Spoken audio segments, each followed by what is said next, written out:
The information continues to come in minute by minute, and we're doing our best to parse out what is actually happening and what is speculation and what is rumor, and trying to give you the straight facts and the things that we know at this time. The latest thing that we know is that there will be a news conference coming up any minute now. We want to go live right now, a live look at the shooting location at Lee Highway. There are the bullet holes that we were commenting on just a few minutes ago. This is the front of the recruiting center there at Lee Highway. And typically, this is the way it is across the country in recruiting centers. When you have a recruiting center, it's not just an Army recruiting center or a National Guard recruiting center. You have all of your military has locations usually there together, and that appears what's happening there. You see Army, you see National Guard, you see Marines, you see Air Force there, and then you see the bullet holes in those windows. And that paints the scene of just what a horrifying and terrifying scene that must have been for the people on the other side of the glass there around 10:30 or so this morning. You saw this whole thing play out, right? Right. I saw the whole thing play out. Tell me what happened. I was sitting over there. What was going through your head when you see this? I mean, this is a normal work day. You never expect to see something like this. Right. What were you thinking? I was just thinking. So you saw with your own eyes, you got a good look at this shooter, correct? Yeah, correct. What kind of firearm did this man have? A handgun? More than that? What was it? What are we talking about? I thought it was a handgun. Mr. Green, thank you for telling me your story. I really do appreciate it. I know that is a traumatic day to see something like that, and we appreciate you sharing what you saw with us.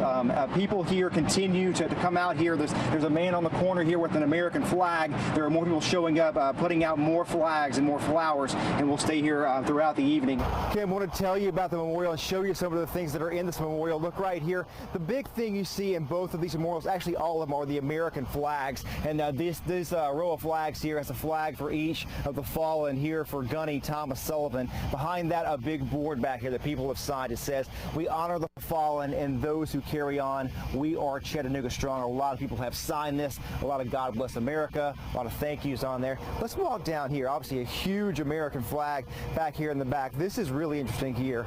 There's a post here for each of the 5 fallen service members here: Randall Smith, Skip Wells, David Wyatt, Carson Holmquist, Thomas Sullivan. And you see on the 4 Marine posts here the camouflage cover with the Marine Corps emblem on the front. You see the boonie cover here for Gunny Sullivan. You see the combat boots in these 2 spots. You also see beers here as well. A lot of things that people have left throughout the last week. Really incredible to come down here and see all of these things. We're continuing to learn more about what happened here, and we talked to a man who was here the day the shooting happened. Brittany Nicholson was here today and spoke to that man. What do you have to say?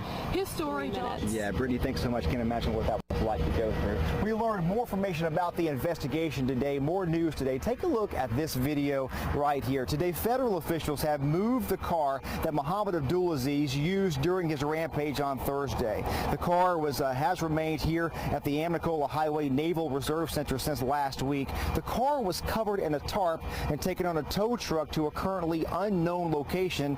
The FBI says they're holding it for evidence. A news conference this afternoon reveals new details on what happened on Thursday. FBI investigators referred to the shooter as a, quote, homegrown violent extremist. The FBI says Mohammed Abdulaziz never left his car when he opened fire at the Lee Highway Military Recruiting Center. He then drove to the Marine Navy Operational Center and crashed through the gates on Amnicola Highway. There he entered the Reserve Center, mortally wounding 1 victim, then shot and killed 4 more outside in the motor pool area. We now know a service member shot at the shooter on Amnicola. CPD ended the attack when they shot and killed Abdulaziz. The FBI says they found 3 weapons belonging to the shooter. They also say they have no indication that anyone was helping Abdulaziz that day. To watch the entire news conference, you can go to our website, NewsChannel9.com. High-ranking military officers also spoke today at that news conference. They praised the response to last week's shooting, the response, that is, from the Marines, sailors, local law enforcement, and first responders. Marine Corps Major General Paul W. Breyer and Navy Rear Admiral Mary Jackson praised the actions from last Thursday. The priority now is to focus on the families of the victims. Chaplains and grief counselors are in town helping the widows, friends, and family cope.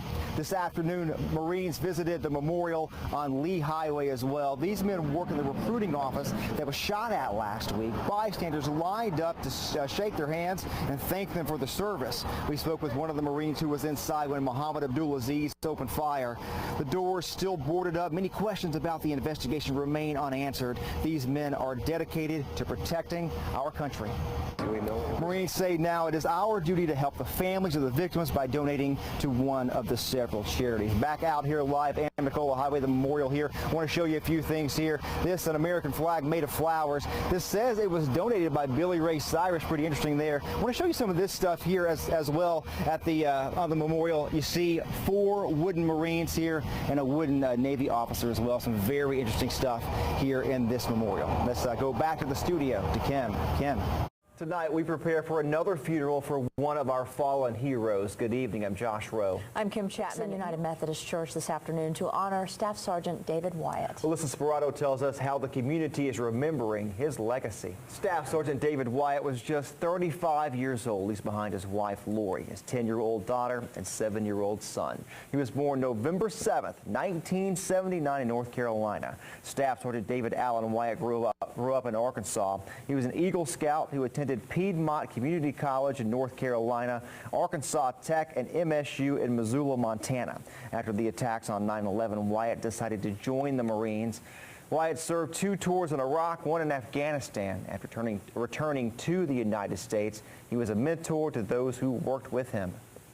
He always seemed to know. Staff Sergeant Wyatt's family says he'll be remembered for his dry humor in addition to the heroic way in which he lived, served, and died. The funerals for the other 4 military members killed will also be happening over the next 4 days. Services for Marine Lance Corporal Skip Wells began today in Cobb County. Visitation was today at the Winkenhofer Funeral Home in Kennesaw. There's another visitation tomorrow from 6 to 8.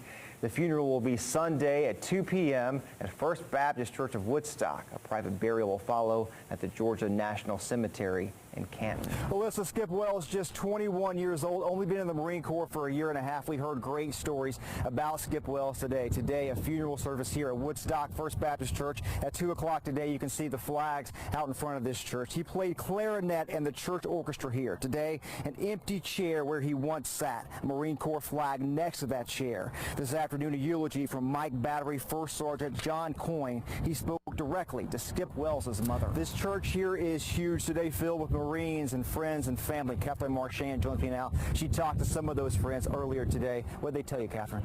There were mixed emotions. Catherine, thank you so much. So many great stories about Skip Wells today. Today we talked to a friend's mother. Her son and Skip worked at Cracker Barrel together, said that they washed dishes. Such a hot, messy job. Still, Skip had a smile on his face, always a positive attitude. We also heard today in the service from Skip's best friend. Band. Skip played clarinet in the band. His mom also played clarinet in the band. Skip joined the military because his mom was in the military. A single mom working very hard to take care of her son. She worked at Publix and drove a school bus. Earlier this week, we heard from Kathy Wells. Stories about the kind of person Skip Wells was. We've been hearing them all week long. We talked to the Marines of Mike Battery as well earlier this week about Skip Wells. He was always great. A 2 p.m. funeral service here in Woodstock, very emotional there, followed by a burial at Georgia National Cemetery as well. We'll have more on this later in the show. Right now, let's go back to the studio. I'm Kim Chapman. I'm Josh Roe. Marine recruiter Sergeant DeMonte Cheeley was shot in the leg as he tried to take cover. Tonight, in The Price of Freedom, Sergeant Cheeley tells us his story. Sergeant DeMonte Cheeley was sitting on this couch on the morning of July 16th. Sergeant Cheeley says he has no pain in his leg. He also says he doesn't mind telling his story, but he really doesn't want any attention. He says all of the attention should be on the 5 military members who were shot and killed on Amnicola Highway.